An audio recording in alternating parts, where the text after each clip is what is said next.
Continue करें। Last lecture में, last discussion में हमने कहाँ तक कवर किया था? Operating profit before working capital changes निकालना सीखा था। मैंने आपको बताया था इसको कैसे करना था। 2 मिनट में रिव्यू कर लेते हैं, रिवाइज कर लेते हैं। हमने शुरू किया था net profit before tax and extraordinary item. हमने net profit before tax and extraordinary item कैसे निकाला था?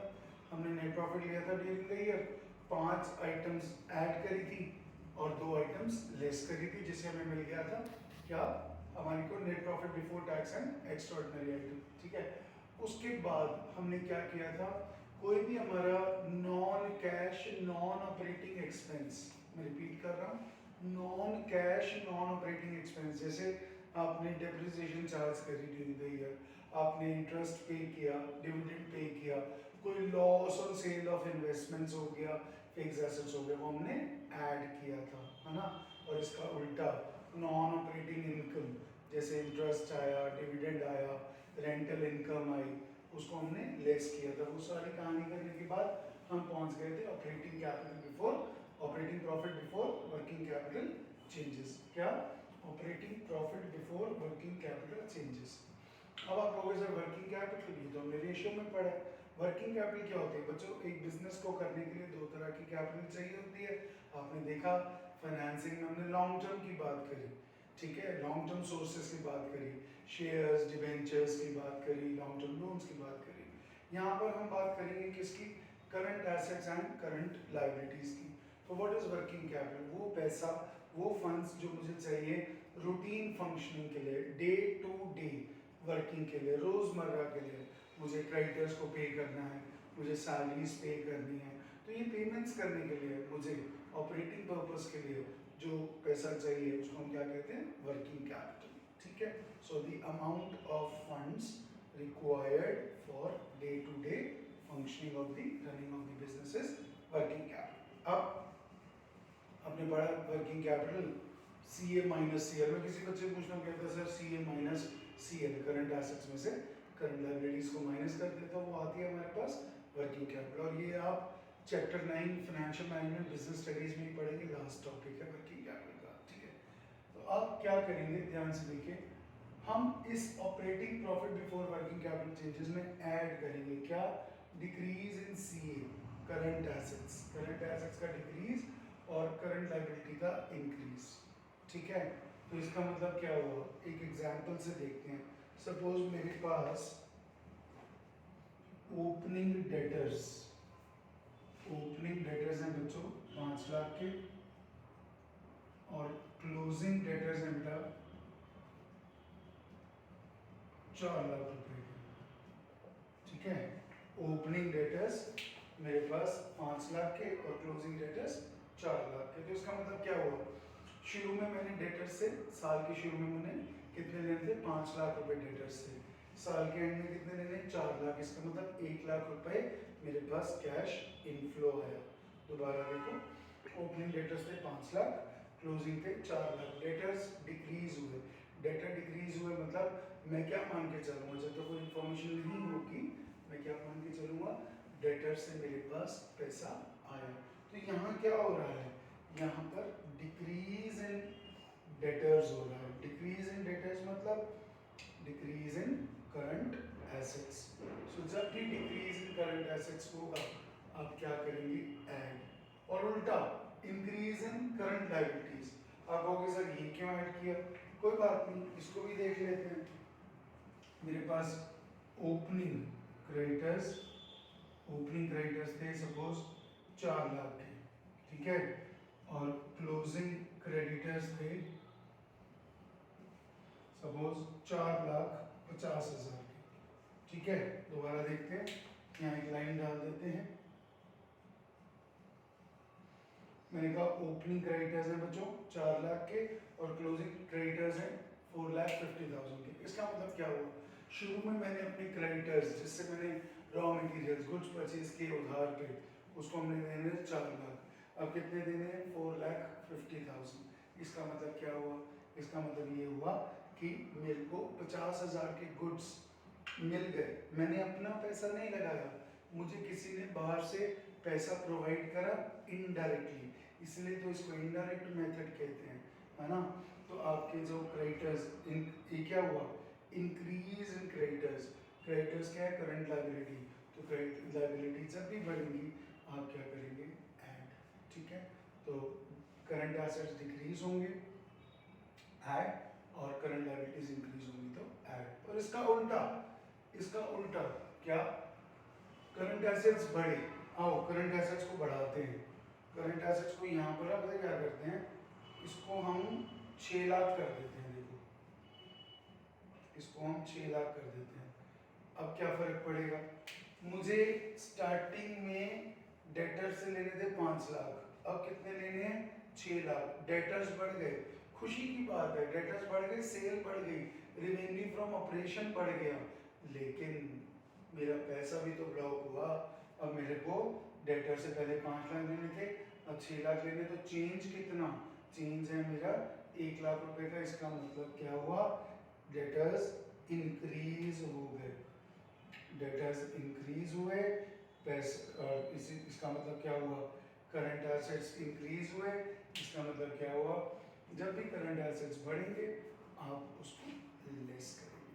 Same with stock, same with bill receivable, हर तरह का करंट एसेट। ठीक है, बट प्रोविजन का ध्यान रखना, हम पहले बात कर चुके हैं, provision for bad and doubtful debts. अब करंट लायबिलिटीज पे आते हैं कि क्यों decrease in current liability less हो रही है। देखो मैं कहता हूँ मेरे पास ओपनिंग क्रेडिटर्स हैं 5,50,000 के, कितने, 5,50,000 के। क्लोजिंग क्रेडिटर्स हैं 4,50,000। तो शुरू में मैंने कितने देने थे, 5,50,000। अब कितने देने हैं, 4,50,000। इसका मतलब मैंने साल में उनको 1 लाख रुपया पे कर दिया, 1 लाख पे कर दिया, कैश चला गया, कैश चला गया तो कैश कम हो गया, तो डिक्रीज इन करंट लायबिलिटीज आप क्या करेंगे, लेस।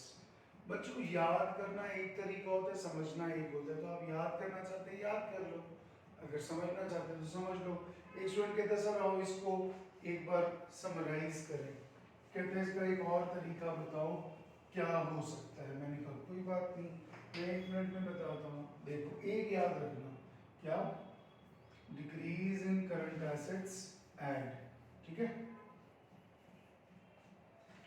इसका उल्टा, तो decrease in current liabilities less, अभी मिलाते हैं ऊपर, ठीक है। अच्छा, अगर decrease in current assets add तो increase in current assets less, ठीक है। उसी का उल्टा कर दिया, इधर भी उसका उल्टा कर दिया, और इधर increase in current liabilities add. आओ मिला के देखें, decrease in CA add, increase in CL add, मिल गया। और इधर डिक्रीज इन सीए लेस और इंक्रीज इन सीएल सिंपल, ठीक है। तो ये हमारा, ये कहानी करने के बाद हमारे पास क्या आ जाएगा, कैश जनरेटेड फ्रॉम ऑपरेशंस। अब उसके बाद हम क्या करेंगे, इनकम टैक्स पेड। क्वेश्चन में क्या दिया होता है कई बार, हमने कुछ टैक्स पे किया और कुछ टैक्स रिफंड आया। टैक्स रिफंड क्या है, हमने सपोज 15,000 पे टैक्स दिया पिछले साल, 5,000 हमने एक्सेस पे किया हुआ था, गवर्नमेंट हमारे को 5,000 का रिफंड दे देगी, उसे कहेंगे टैक्स रिफंड। तो क्या करोगे, इनकम टैक्स पेड में नेट ऑफ रिफंड, जितना दिया हमने माइनस जितना आया उसको डिफरेंस। फिर फाइनली आपके पास क्या आ जाएगा, cash flow before extraordinary items. और एक्स्ट्राऑर्डिनरी आइटम से अगर पैसा आ रहा है ऐड कर दो, जा रहा है तो लेस कर दो। फाइनली आपके पास अगर ये फिगर पॉजिटिव आती है cash flow from operating activities, और अगर नेगेटिव आती है तो cash flow used in operating activities. So ये आपका फाइनल खत्म होता है। तो आपको बस एक बार क्वेश्चन एग्जाम्पल शुरू करने से पहले मैं आपको एक बार रिव्यू कर देता हूँ।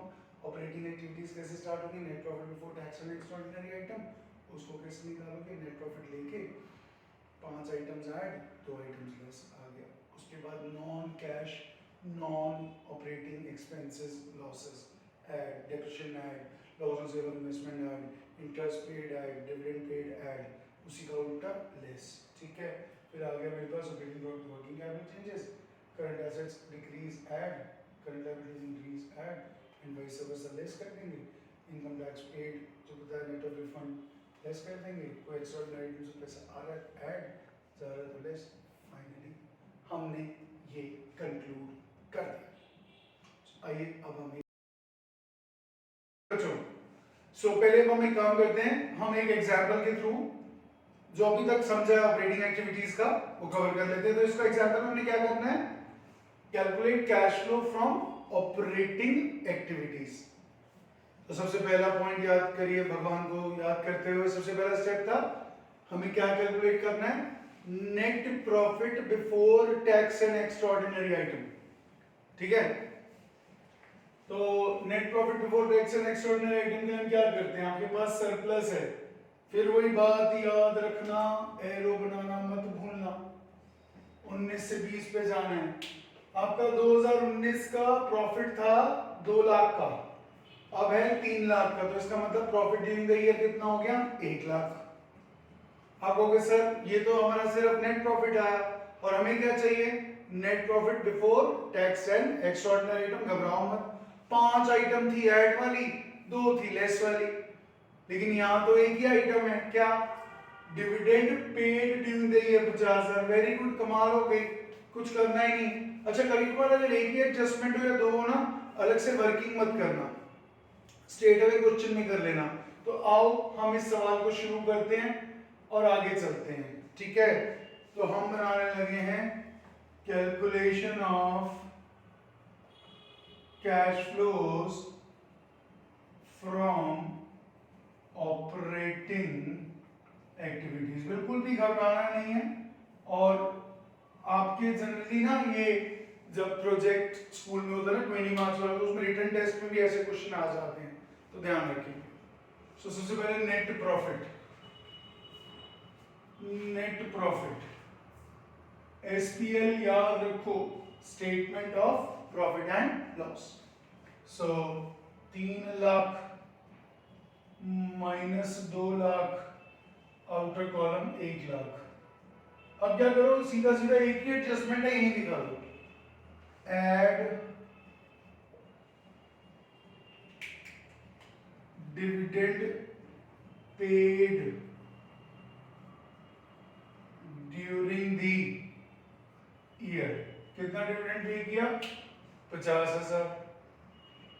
ये क्या निकल के आ गया, नेट प्रॉफिट, क्या आ गया, net profit before tax and extraordinary item. Net profit before tax and extra ordinary item. ठीक है जी, आ गया, हाँ जी सर, ये आ गया जी 1.5 lakh.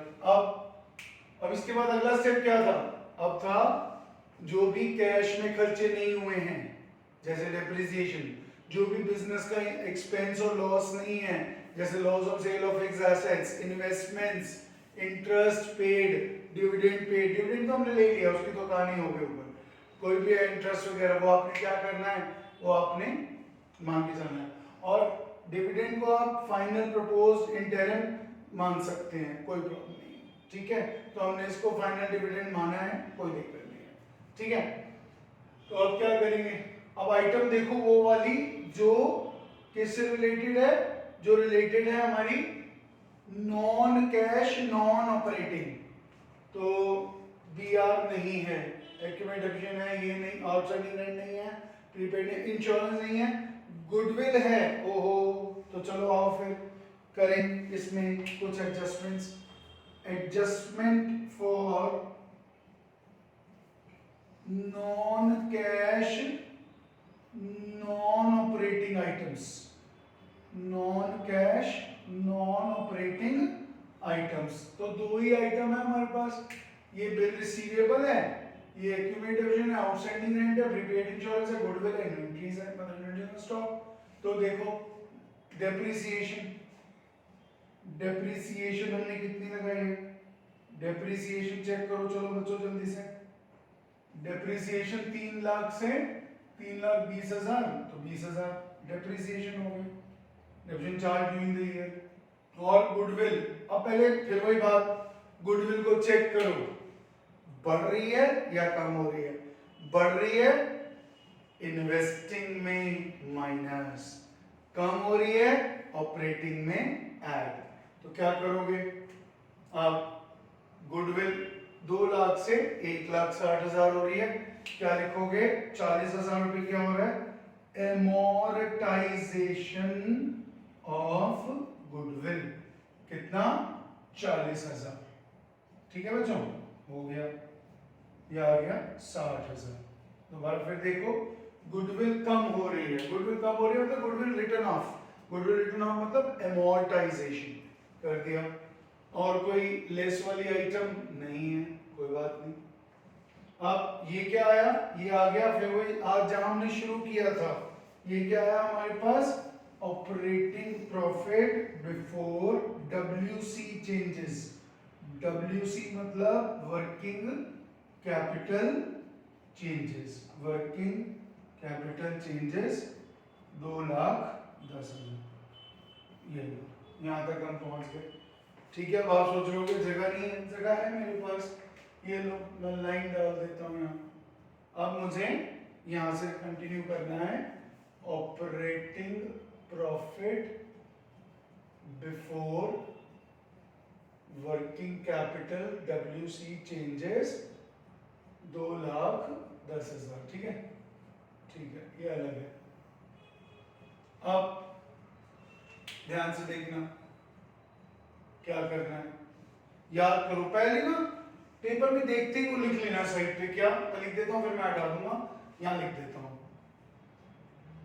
Decrease in CA plus increase in CL plus. ठीक है जी, उसको हम वहीं पे कर लेंगे। अगला, इंक्रीज इन सीए माइनस और increase in CL, sorry decrease in CL आएगा ना, ऊपर आ गया था इंक्रीज माइनस। ठीक है, तो आओ दोबारा देखो, करंट एसेट्स कम हो रहे हैं, पैसा आ रहा है प्लस, करंट लायबिलिटी बढ़ रही है, इसका मतलब हमारे को किसी ने सपोर्ट किया, हमारा अपना पैसा नहीं लगा, प्लस करंट एसेट्स बढ़ रहे हैं, हमारा पैसा ब्लॉक हुआ, माइनस, और करंट लायबिलिटी कम हो रही है, मतलब हमने creditors, bills payable, outstanding expenses को पे किया तो कैश गया। और यहीं पे पहले इसके ना एडजस्टमेंट बनाते हैं। चलो, बिल रिसीवेबल 1,40,000 से 1,80,000 हो गए, मतलब डेटर्स थे, मैंने उनको सामान सेल किया, उन्होंने मुझे बिल रिसीवेबल दे दिया, मुझे साल के शुरू में लेने थे 140, अब लेने 180, इसका मतलब मेरे 40,000 रुपए ब्लॉक हो गए। ठीक है, इंक्रीज इन करंट एसेट्स।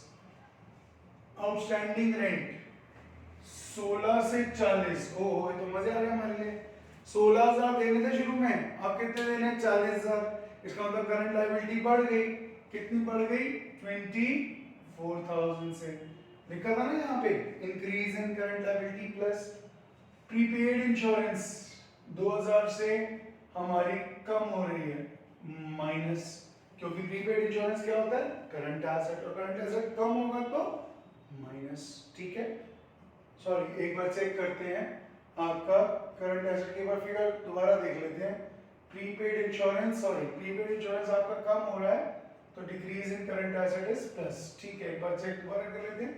ठीक है, ये 14 से 12 हो रहा है 2, right, decrease in current asset. Goodwill हो गई, स्टॉक, स्टॉक बढ़ रहा है, स्टॉक था 140 का, अब हो गया 180 का, मतलब स्टॉक खरीद लिया, स्टॉक खरीद लिया मतलब पैसा फंस गया, मतलब 40,000 यहाँ आ गया माइनस। ठीक है, तो आइए यहाँ पे हम कर देते हैं, बिल रिसीवेबल बढ़ रहा है, डिक्रीज बढ़ रहा है, तो इसको क्या लिखेंगे, ऐड और लेस अलग अलग कर लेते हैं। सो बिल रिसीवेबल बढ़ रहा है तो हमने क्या बोलना है, increase in B R, bill receivable कितने से बढ़ गया, बिल रिसीवेबल बढ़ गया हमारा 40,000 से। काम करते हैं थोड़ा सा और आउटर में लिख के ना इसको इनर में ले लेते हैं, ये ठीक है, 40, चलो ये आइटम हो गई। आउटस्टैंडिंग रेंट, ठीक है, तो इंक्रीज इन पीआर हो गया, आउटस्टैंडिंग रेंट बढ़ रहा है, लायबिलिटी बढ़ रही है, तो ऐसा आ रहा है इंक्रीज इन आउटस्टैंडिंग रेंट। कितना है बच्चों? 24,000। ठीक है। अच्छा, प्रीपेड इंश्योरेंस भी कम हो रहा है, प्रीपेड इंश्योरेंस करंट एसेट कम तो plus, decrease in prepaid insurance, prepaid 2000। ठीक है सर, ओके। और इन्वेंट्री बढ़ रही है, करंट एसेट्स बढ़ रहे हैं, डिक्रीज इन स्टॉक और इन्वेंट्री कितना? ये भी 40,000। अरे वाह, ठीक है।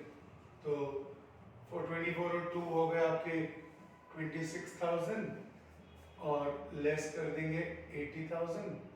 आइए टोटल लगाएं, तो ये हो गया 210 में से अगर 80 गए तो कितना बचा? 130, 156,000। ये लीजिए। आप कहेंगे यहाँ क्लोज क्यों कर दिया? क्योंकि यार टैक्स की कोई इंफॉर्मेशन है नहीं, एक्स्ट्राऑर्डिनरी इंफॉर्मेशन कोई है नहीं, तो सीधा एक्स्ट्राऑर्डिनरी आइटम की वैल्यू कोई है नहीं, तो सीधा इसको आप क्या लिख दोगे? कैश जनरेटेड फ्रॉम, या सीधा आप लिखिए कैश फ्लोज, ये ज्यादा बेटर रहेगा, cash flows from operating activities. ठीक है, क्लियर? तो जो आपने यहाँ पे operating profit before working capital changes लिया था ना, बस हो गया हमारा, कोई